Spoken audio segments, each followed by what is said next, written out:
말씀입니다. 신약성경 112쪽쯤 되겠습니다. 오늘 이 새벽에도 귀한 예물 많은 분들이 드리셨는데 하나님께서 드린 예물 위에 기름 부어 주실 줄 믿습니다. 아멘. 우리 함께 1절에서 4절까지 말씀을 합독하도록 하겠습니다. 예수께서 한 곳에서 기도하시고 마치심에 제자 중 하나가 여짜오되 주여, 요한이 자기 제자들에게 기도를 가르친 것과 같이 우리에게도 가르쳐 주옵소서. 예수께서 이르시되 너희는 기도할 때에 이렇게 하라.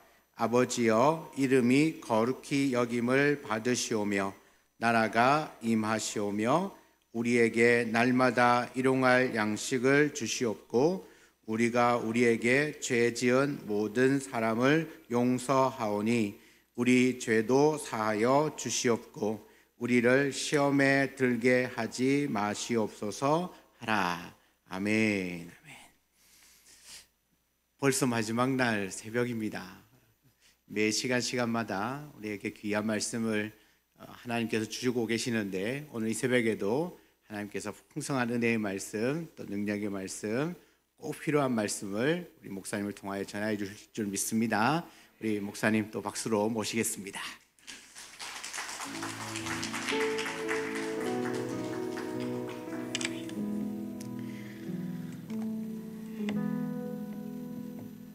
네, 밤새 안녕하셨지요? 네, 우리가 밤에 잠을 잘 자는 것도 하나님 주신 복이고요.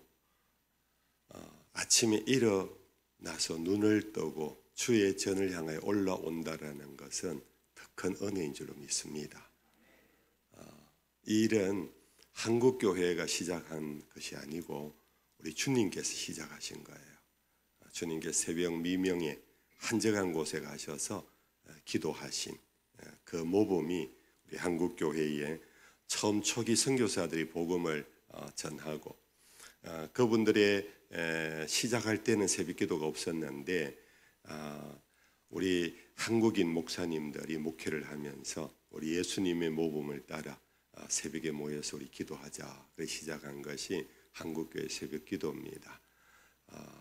오늘도 이 새벽에 우리 담임 목사님 말씀한 것처럼 부족한 종을 통하여 하나님이 하실 말씀이 여러분들에게 잘 전해지기를 소망합니다. 오늘 이 본문은 우리가 흔히 말하는 주님 가르치신 기도, 주기도문의 텍스트인데 복음서에 두 곳이 주기도문이 기록되고 있어요. 하나는 마태복음에 우리가 흔히 잘 아는 산상수훈, 예수님께 산에 오르실 때에 많은 무리들이 예수님에게 나와왔고 그들을 돌아보시며 입을 열어 가르쳐 가라사대 심령이 가난한 자는 복이 있습니다 하고 마태복음 5장, 6장, 7장까지 산 위에서 가르친 설교라 해서 산상 설교라 그럽니다. 그 가운데 예수님께서 너희는 이렇게 기도하라. 하늘에 계신 우리 아버지여 그러면서 기도문이 나옵니다.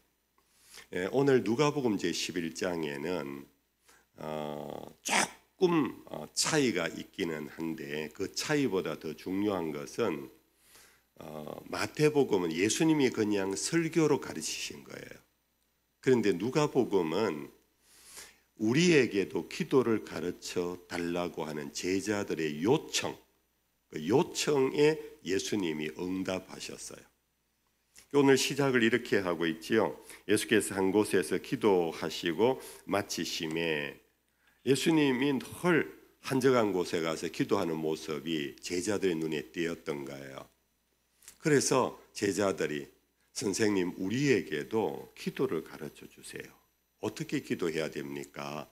하는 이 물음에 예수님께서 주저없이 너희는 이렇게 기도하라 하고 가르치신 거예요. 우리는 여기서 한 가지 먼저 콤마를 찍고 예수님의 이 응답의 이 마음이 무엇이었을까? 어떤 의미에서 기다리셨던 모습이 아닐까? 기도를 가르쳐 달라고 요청을 예수님이 기다리고 있었을지 않았을까? 그런 마음도 들고, 동시에 하나는 기도를 가르쳐 달라 할 때에 기도는 하면 되지 뭘 배우려고 하느냐. 기도는 하면 돼. 기도는 하는 거야. 기도는 열심히 하는 거야. 이렇게 응답하지 아니하시고, 기도도 가르치고 배워야 하는 거라는 것. 가르치고 배워야 한다라는 것. 여러분들 이 부분에서 여러분들 꼭 마음에 다시 한번 여러분들 기도 생활을 한번 돌아보세요. 나는 기도를 배운 적이 있는가? 교회를 다니다 보니까 그냥 기도하게 되었고, 기도를 그냥 해야 된다라는 것 속에서 기도를 했다면, 나는 내 기도가 예수님이 가르치신 기도와 같은 것인가? 선생님이요, 이렇게 해라 하고 가르쳤는데 학생이 배운 것하고 전혀 다른 식으로 문제를 풀어가면 그건 오답이 될 수밖에 없잖아요. 빵점이에요. 열심히 문제 답안지를 썼지만 선생님이 가르쳐 준 대로 답을 안 하면은 불합격이에요. 내가 열심히 기도했는데 예수님이 가르쳐 주신 대로 기도를 안 하면, 내가 하루 종일 기도하고 내가 교회 다니면서 평생을 기도했는데 그 기도가 흔히 표현하기를 하나님께 상달되지도 않고 상달되었다 하더라도 쓰레기로 처분된 기도가 될 수도 있지 않았을까. 그런 마음에 선뜻 걱정도 되잖아요. 그리고 한 가지, 이 누가라는, 오늘 누가복음이잖아요. 마태복음 마태가 기록했고 마가복음 마가가 기록했고 누가는 누가가 기록했는데, 이 누가는 어떤 분인가 하면 그는 고대 사회에 있어서 의사였다고 전해지고 있어요. 의사였는데 이 누가라는 사람이 누가복음을 기록하고 또 성경 하나를 더 기록하신 분이에요. 혹 아십니까? 사도행전을 누가가 기록한 것으로 그렇게 알려지고 있어요. 우리가 사도행전 그러면은 뭐 많은 내용이 있습니다.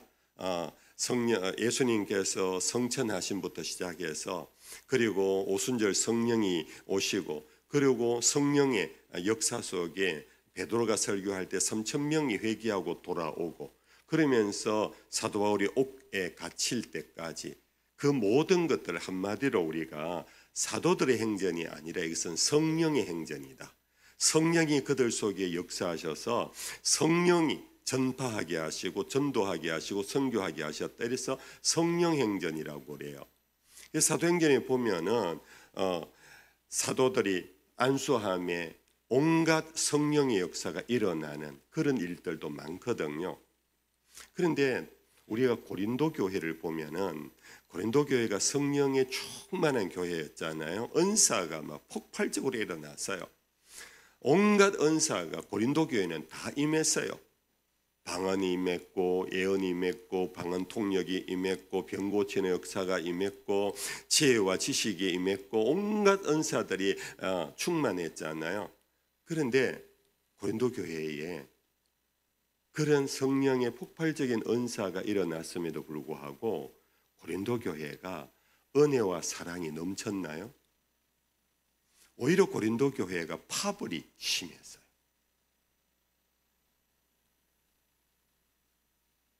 이제 교회가 세워진 지 얼마 안 되는데 성령의 역사는 정말 소낙비처럼 임했는데 뿐 아니고 동시에 일어난 것이, 나는 아볼로파다, 나는 게바파다, 나는 바울파다, 나는 예수파다, 그러면서 막 파벌이 일어난 거예요.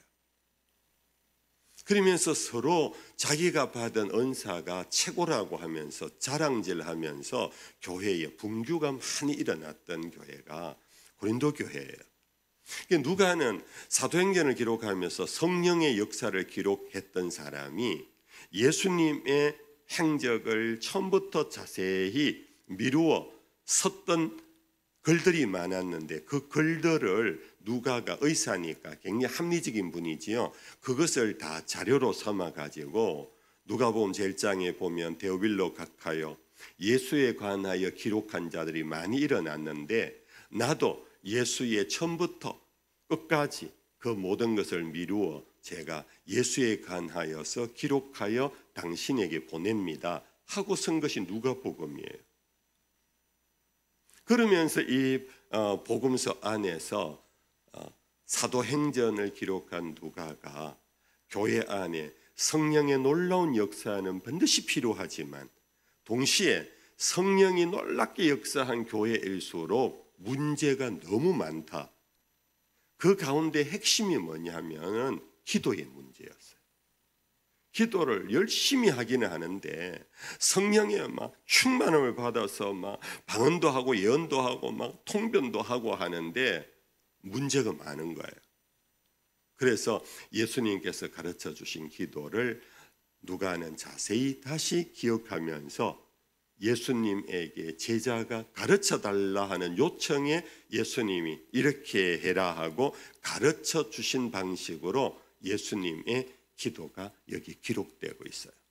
이 새벽에 제가 성경 공부하듯이 말씀드려서 조금 여러분들 힘들지 모르겠는데 아무튼 따라합시다. 기도는 많이 하되 주님이 가르치신 대로 기도합시다. 주님이 어떻게 가르쳤는가? 오늘 이 주님 가르치신 기도를 이 새벽에요 30분 안에 마치기에는 조금 부족해요. 정말 많은 시간이 필요한데 저는 오늘 이 첫 부분을 여러분들에게 말씀을 한번 나눠보려고 그래요. 2절에 예수께서 이르시되 너희는 기도할 때에 이렇게 하라. 아버지여 이름이 거룩히 여김을 받으시오며 나라가 임하시오며 이래 돼 있잖아요. 마태복음에 보면 우리가 더 잘 익숙하게 아는 것은 하늘에 계신 우리 아버지요. 이 아버지가 어디에 계신다고요? 하늘에 계세요. 여러분들 우리가 기도할 때에 이 점을 분명하게 인식하고 기도해야 돼요. 내 기도를 받으시는 분은 어디에 계신 분이시다? 하늘에 계신 분이시다. 물론 하나님은요 하늘에만 계신 것이 아니고 온 우주에 충만하신 분이시지만은 하늘에 계신 하고 기도할 때에 아버지의 자리를 언급하는 것은 조금 신학적인 표현으로 치면은 내 기도를 받으시는 그분은 초월적인 존재이시다. 내가 감히 가까이 갈 수 없는 분이시다. 내 생각과 전혀 다른 뜻과 계획을 갖고 계시는 분이시다. 나를 내가 아는 것보다도 더 온전히 완벽하게 알고 계시는 분이시다. 여러분들 기도할 때에 이것을 먼저 의식하셔야 돼요. 이것을. 그냥 예배당에 와서 표현이 조금 제가 세면 용서하십시오. 그냥 주저리 기도하는 게 아니에요. 여러분들 우리가 사람을 만날 때 대화를 하잖아요. 상대가 누군지를 모르고 대화할 수는 없어요. 상대가 누군지 의식하지 않고 대화를 하면요 실언이 굉장히 많아요. 그런데 상대가 누군지 알면 내가 그분에 대한 태도가 정해지고 내가 어떻게 말해야 될지도 마음에 거기에 따라 달라져요. 그렇죠? 여러분들 나보다 나이 많으신 분을 만날 때의 태도와 말이 달라지고 친구와 달라지고 아랫사람과 달라지고 남자를 만날 때와 동성을 만날 때와 이성을 만날 때 태도와 말이 달라지고 신분이 높은 사람과 낮은 사람 만날 여러 사회적인 관계 속에서 이 대화법이 달라요. 여러분들 기도도 이런 의미에서 예수님이 가르치신 기도를 생각할 때 내 기도를 받으시고 내가 누구에게 가서 말을 아뢰는가? 하늘에 계신 분이다.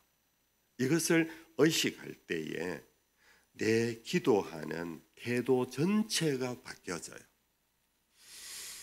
여러분들 우리가 이사야서 제6장에 보면은 이사야가 이스라엘의 역사 속에 우시야 임금이라는 분이 있었을 때 그가 아버지에 이어 대대로 제사장의 직무를 감당했던 사람인 것 같아요. 그런데 우시야 임금이 남유다 임금 중에 가장 오래 장수했던 왕이었어요. 오랫동안 통치하면서 우리나라로 치면 장수왕과 같이 혹은 강개토 대왕과 같이 나라를 아주 부강하게 했던 그런 임금이었어요. 우리나라로 치면은 또 근래의 건대와 우리나라 건대화를 이룬 박정희 대통령과 같이 나라를 경제를 부강시키고 산업화를 일으킨 이제 그런 분이라고 생각하면 돼요. 근데 이분이 돌아가신 거예요. 제가 대학 4학년 때 박정희 대통령의 시해 사건이 있었어요. 1979년에. 제가 아직도 기억해요. 그분이 돌아가셨을 때 온 국민들이 슬퍼했어요. 놀랐고 두려워했어요. 곧 북쪽에서 끓는 가마가 남쪽으로 기울이지면 어떡하나 그런 생각을 하면서 막 곳곳에서 우시는 할머니들 또 어머니들이 많았어요. 그 얘기 너무 하면 안 되고 이 이사야가 이사야서 6장에 보면 우시야 임금이 죽던 해에 내가 성전에 올라가니 그가 이전에도 성전에 수없이 드나들었던 것 같아요. 그런데 이전에 성전에 드나들 때와 달리 처음 경험하는 하나님 경험에 대한 기록이 나와요. 갑자기 성전 문지방이 흔들리기 시작했어요. 연기가 막 일어나기 시작했어요. 그때 어디선가 찬송 소리가 들리는데 보니까 슬랍들 천사들이 창화 노래를 아주 우렁차게 노래를 부르고 있었어요. 그들의 천사들의 날개가 6개인데 둘로는 눈을 가리고 둘로는 무엇을 가리고 둘로는 뭐를 가리고 하면서 천사들의 노래하는 모습 속에서 하나님의 영광의 옷자락, 거룩한 옷자락이 성전의 위에서부터 아래까지 가득 내려지는데 그 광경을 이사야가 수없이 성전에 드나들었지만 처음 경험한 거예요. 이때 이사야의 입에서 나온 것이 화로다 망하게 되었다. 화로다 망하게 되었다. 하나님을 만났는데 왜 화합니까? 왜 망합니까? 여러분들 바로 이것이 지금까지 이사야는 성전에 가서 제사 드리며 하나님이 제사 받으시고 우리 죄 용서하시고 그냥 교리적으로 그냥 의례적으로만 생각했는데 이 하나님의 천사들이 창화하고 거룩하시도다 하나님의 그 초월적인 존재를 높이는 그 경배의 찬송을 들으면서 자기는 이때까지 그런 찬송을 불러본 적이 없어요. 하나님이 그렇게 거룩하시다는 것을 깊이 생각해 본 적도 없어요. 그래서 화로다 입술이 부정한 백성 가운데 내가 있었구나. 내가 하나님께 제사를 드리면서 내 입이 열렸다고 아무 말이나 하고 아무 소리나 하고 성전에 와서 거기에서 하나님이 계신 줄도 모르고 내 입으로 남 욕하고 남 혹은 꾸중하고 내 입술이 너무나 더럽구나, 부정하구나, 나는 이제 망했다, 나는 이제 죽었다. 여러분들 이 본문 처음 듣는 얘기 아니지요? 아마 아시는 본문이지요. 여러분들 저는 고등학교 때 이 이사야서 이 본문을 읽으면서 하나님이 은혜를 주셔서 정말로 하나님의 존재가 저 모태신자거든요. 아버님 장로님이시고 어머님 권사님이셨어요. 어릴 때부터 교회를 다녔어요.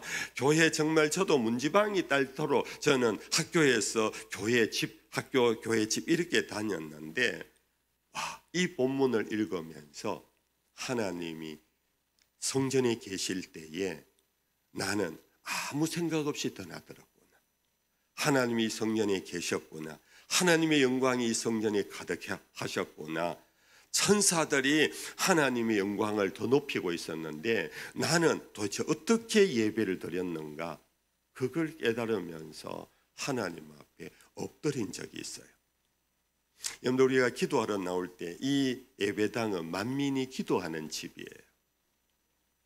여러분들, 만민이 기도하는 집, 이것은 여러분들 우리가 열왕기서에 보면은 다윗이 성전 건축하기를 그렇게 열망했는데 하나님이 허락하지 않았잖아요. 내 손에 피가 너무 많다, 전쟁을 너무 많이 치루었어요. 그래서 내 아들 솔로몬에게 모든 것을 맡기라 하시고 다윗이 성전 건축을 위하여 준비한 모든 재료들을 다윗이 죽고 난 다음에 솔로몬이 그것을 가지고 성전을 지었어요. 성전을 아름답게 짓고는 요즘으로 치면은 성전 낙성식, 입당 예배를 드렸어요. 입당 예배를 드릴 때에 솔로몬이 성전에 나가서 하나님 앞에 드린 기도문이 나오고 있어요. 그 가운데 한 토막 이런 말씀이 있어요. 여호와여, 이 성전을 허락하심을 감사합니다. 그런데 하나님은 하늘 위의 하늘이라도 하나님의 보좌로 감당할 수 없는데 하물며 사람의 손으로 지은 이 성전에 계시겠습니까? 무슨 말씀인지 이해가 됐나요? 우리가 흔히 그러잖아요. 귀한 분 우리 집에 오면은 누추한 곳에 이렇게 왕림해 주셔서 제가 몸둘 바를 모르겠습니다, 뭐 이러잖아요. 근데 하나님이 이 성전에 계신다 생각할 수가 없는 거예요. 하늘의 하늘 위에라도 하나님을 감당할 수 없는데 하물며 내가 사람이 지은, 손으로 지은 이 성전에 계시겠습니까? 그러나 하나님이여, 이 백성을 긍휼히 여기시고 이 성전을 향하여 올라와서 그들의 기근을 만났을 때 이 성전에서 기도하면 그들에게 굶주림이 해결되게 하시고 병이 들었을 때 그들을 고쳐주시고, 그런 내용이 쭉 나와요. 전쟁이 났을 때 전쟁터에서 이 성전을 향하여 두 손 들고 기도할 때에 하나님이여 그들을 기억하시사 전쟁이 그치게 하시고 돌아와서 이 성전에서 예배하게 하옵소서. 그와 같은 내용이 쭉 나오는데 제가 그 모든 걸 얘기하면 여러분들 그냥 또 돌아가서 그냥 끝낼 거예요. 집에 가서 꼭 찾아보세요. 도대체 목사님 말씀하신 그 내용이 정말 그런 것이 있는가 하고 찾아보세요. 그때 바로 이 성전을 이제는 거기에 보면 이방인이라 할지라도 이 성전을 향하여 여호와의 이름을 부르고 나오면 주여 그들의 기도도 들어달라고. 그래서 만민이, 이스라엘 혈통의 이스라엘만이 아니라 모든 만민이 기도하는 집이라. 그것을 예수님께서 또 인정을 하시고 내 집은 만민이 기도하는 집인데 강도의 굴혈로 만들지 마라 그러시면서 기도하는 집을 정결케 하신 것 아실 것입니다. 여러분들, 우리는 많은 기도보다도 내가 누구를 만나 누구에게 기도하는가, 이것을 먼저 의식하고 깨닫고 알 때에 내 기도가 달라져요. 이해가 되십니까? 그것이 달라져야 기도에 놀라운 기적을 맛봐요. 놀라운 기적을 맛봐요. 그냥 설렁설렁 아무나 만나서 대화하는 그런 대화를 할 수가 없어요. 이사야처럼 이 성전에 올라와서 기도하는데 이 성전에 계신 하나님을 의식할 순간 제일 먼저 하는 말이, 제가 어젠가 말씀드렸지요. 세리처럼 나는 죄인입니다. 나를 불쌍히 여겨 주옵소서. 하나님의 존재를 느끼면 느낄수록, 하나님이 어떤 분이신가를 깨달으면 깨달을수록 내가 하나님 앞에 감히 내가 입을 열어 말을 할 수 없는 존재임을 인정하고 그때부터 하나님께 내가 낮아지는 거예요. 엎드려지는 거예요. 그래서 이스라엘 백성들은요, 기도할 때마다 우리는 그냥 마음으로 믿어 기도하는데 옛적의 사람들은 나름 형식을 갖추었어요. 어떻게 했느냐? 적어도 세 가지 기도의 모습이 있었어요. 하나는 손을 들고 기도했어요. 여러분들, 손을 든다라는 것은 뭐냐 하면은 항복하는 것을 의미해요. 항복. 기도할 때 손을 든다, 힘이 있어 손을 드는 게 아닙니다. 주여, 나는 항복합니다. 내 마음대로 살아왔습니다. 내 욕심대로 살아왔습니다. 그러나 이제는 내 모든 것 항복합니다. 주님, 내 뜻대로 마옵시고 아버지 뜻대로 하옵소서. 이것이 손들고 기도하는 의미예요. 또 하나는 무릎을 꿇고 기도해요. 무릎을 꿇고 기도하는 게 뭡니까? 우리 흔히 무릎을 꿇는 것은 누구에게 잘못을 빌 때 그렇잖아요. 잘못을 비는 거, 회개하는 거예요. 회개하는 거. 금식을 하면서 통해 자복을 하면서 굵은 베옷을 입고 그러면서 무릎을 꿇고 기도할 때 나도 모르게 눈물이 달구똥처럼 떨어지면서 그냥 입술의 회개가 아니라 내 심장이 막 떨리면서 하는 그런 회개가 쏟아지는 기도가 무릎의 기도예요. 과거에요, 제가 어릴 적에는 이런 의자에 못 앉았어요. 그냥 마룻바닥이었어요. 옛날에는 다다미도 있었고 일제시대에 이어서 다다미 방에 와서 우리가 기도할 때 항상 무릎을 꿇고 기도를 했어요.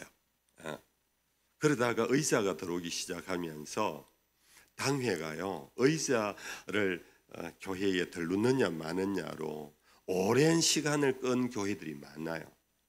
왜 그런 줄 아세요? 하나님 앞에 나와서 감히 어디 의자에 앉아. 우리 옛날에 유교적인 문화는요, 어른이 오면은 의자에 못 앉아 있어요. 벌떡 일어났어요.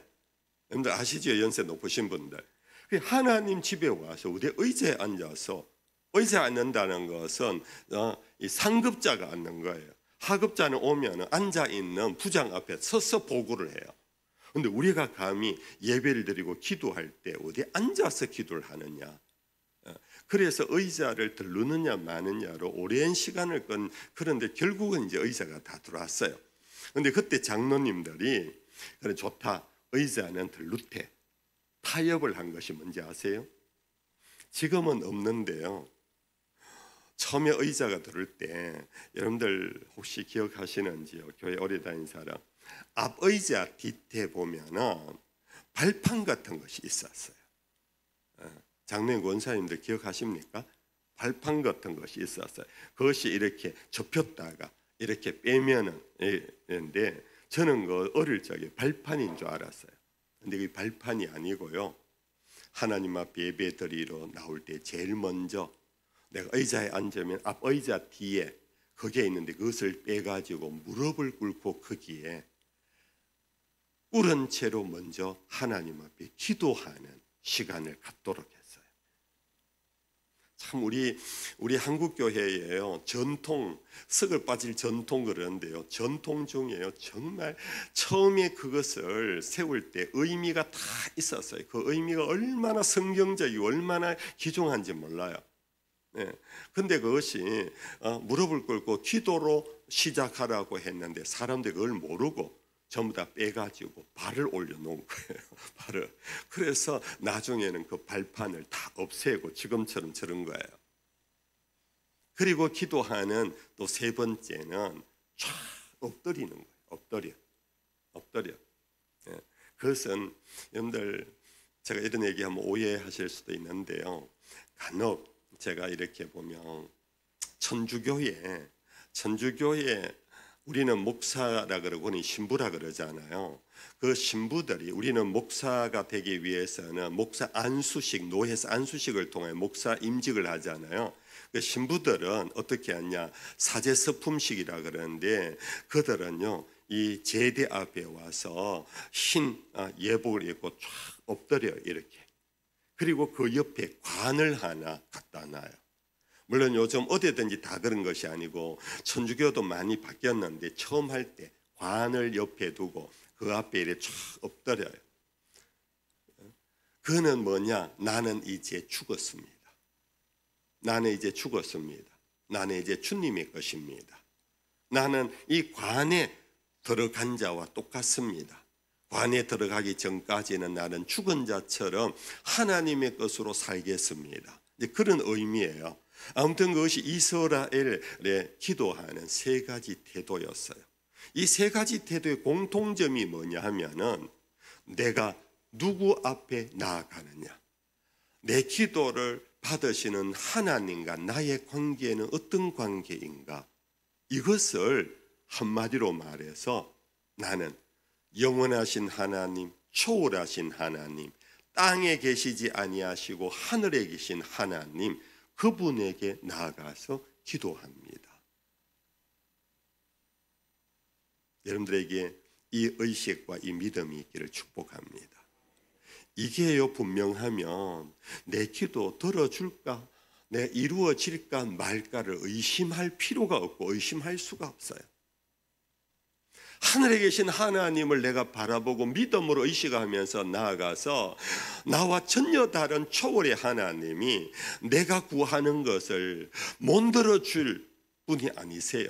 능력이 없는 분이 아니세요. 그 의식을 갖고 기도할 때에 나는 기도하고 나갈 때요, 속이 후련한 거예요. 자유가 임하는 거예요.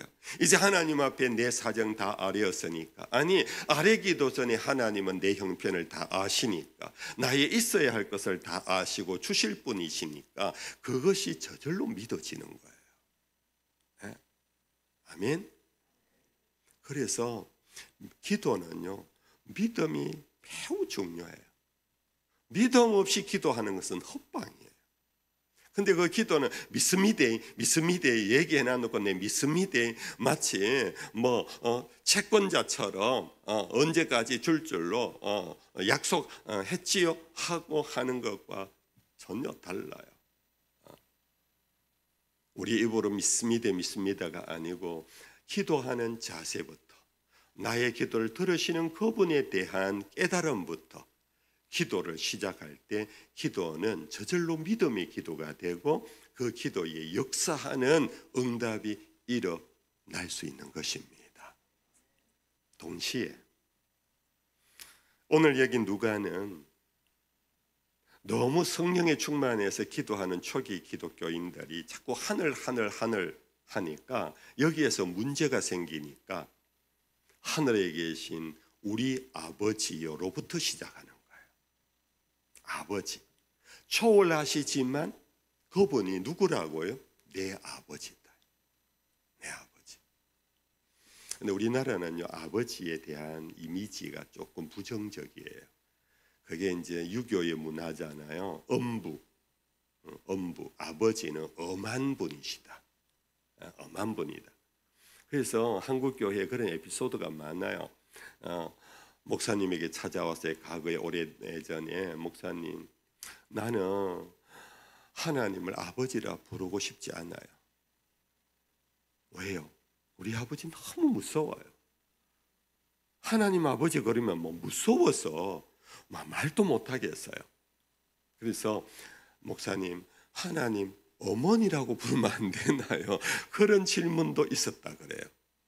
근데 성경에서는 이 아버지가 우리의 전통 속에 그 아버지를 의미하는 것이 아니고, 로마서의 8장에 보면은요, 우리는 무서운 영을 받은 자가 아니라 무서운 종의 영을 받은 자가 아닙니다. 우리는 양자의 영을 받았습니다. 이 말씀 기억하시나요? 로마서 8장에 나온 말씀이에요. 우리가 우상 앞에, 대구에 가면 갓바위가 있어요. 갓바위, 갓을 쓰신 돌부처가 있는데 그 팔공산 그 꼭대기에 있어요. 그분에게 가서 절하고 경배하면 영험이, 효염이 있다고 수없는 사람이 올라가요. 그렇게 올라가서 그렇게 절하고 빌고 그래야지만 들어주는 분이 아니고, 우리 하나님은요, 그 팔공산에 비교할 수 없는, 하늘 위에 하늘이라도 감당할 수 없는 영원하시고 절대자이신 초월하신 하나님이지만, 내가 믿음으로 나아갈 때 그분은 어느덧 내 앞에 다가와서 나를 향하여 아들아, 내 딸아 그리 불러주시는 아버지시라는 겁니다. 아멘. 그래서 우리는 양자의 영을 하나님을 아빠 아버지라 부를 수 있는 양자가 되었으니 이것은 그만큼 이제 하나님이 격이 없는 친숙한 내가 무슨 말을 하든지 다 들어주시는 그런 분이시다. 할렐루야. 여러분들 우리가 기도할 때에 그런 믿음이 동시에 있어야 돼요. 이 두 가지 믿음, 초월의 믿음과 함께 아버지에 대한 믿음이에요. 그래서 예수님께서 겟세마네 동산에서요 그렇게 기도하고 결국은 십자가에 이렇게 달려 우리를 대속하기 위해 피 흘리셨잖아요. 그 십자가의 고통에서 예수님께서 하신 말씀 가운데 하나는 엘리 엘리 라바 사박다니, 하나님이여 하나님이 어찌하여 나를 버리십니까? 이것이 이제 시편 22편에 나오는 한 구절을 예수님께서 인용을 하신 거예요. 세상 죄인의 모든 죄를 짊어지시고 죄의 저주 아래 놓인 당신, 그 죄짐을 짊어지고 당신 전 생명을 그 죄값을 지불할 때는 하나님이 정말로 무서운 하나님입니다. 왜 나를 버리십니까? 왜 나를 버리십니까? 죄가 있는 사람은 하나님에게 나갈 수가 없거든요. 버림당해요. 버림당한 것처럼 하나님을 그렇게 불렀어요. 그러나 다 이루었다 하시고 그 다음에 마지막 하신 말씀이 뭔지 아세요? 아버지요. 조금 전에 버림받은 탕자처럼 했던 예수님께서 하나님이여 엘이라고 불렀던 예수님께서 아빠라고 부르면서 아버지여 내 영혼을 아버지 손에 의탁합니다 하시고 숨을 거두셨어요. 그러니까 당신 영혼 전체를 맡길 수 있는 분, 저주하시는 내팽개치시는 하나님, 죄에 대하여는 그렇지만 죄를 이제는 다 용서하신, 우리가 용서받은 양자가 된 우리에게는 어떤 분이라고요? 아빠 내 모든 것을 의탁합니다 라고 할 수 있는 그런 분이시라는, 이해가 되시면 아멘. 이 정도만 할게요. 오늘 여러분들 출근하셔야 되지요.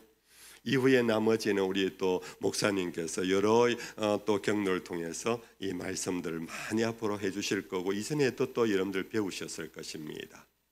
그러나 오늘 종을 통하여 여러분들이 마음에 꼭 새겨 놓아야 할 것은 기도는 배우고 하는 거다.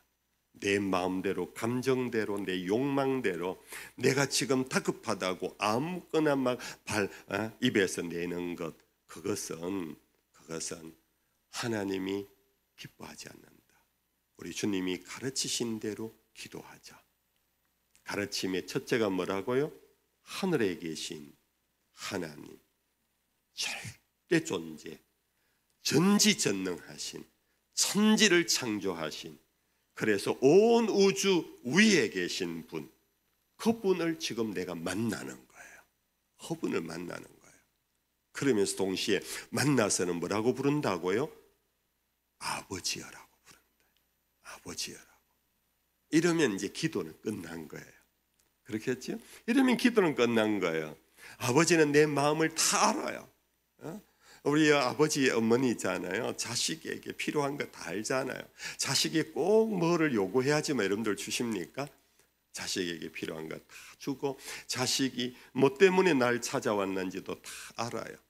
우리가 이 성전에 올라오기만 해도 주님은 이미 주머니를 열 준비를 다 하고 계세요. 쉬운 말로 마음을 다 열고 계세요. 나의 형편과 나의 처지와 있어야 할 것을 다 알고 계시는데 우리가 전지전능하신 하나님, 그분을 향하여 아버지여 부르기 시작하는, 그래서 여러분들 기도가 재미나고 그러면서 신비롭고 신비로우면서 정말 따뜻하고 그러면서 마음이 넉넉하고 자유로우면서 항상 하나님 앞에 겸손하고, 이런 관계가, 이것이 기도가 계속되면 계속될수록 우리는 주님과 더 깊은 관계를 이루고, 그래서 여러분의 믿음이 더 깊어지는 그런 응답받는 성도의 삶을 살 수 있기를 축복합니다. 찬송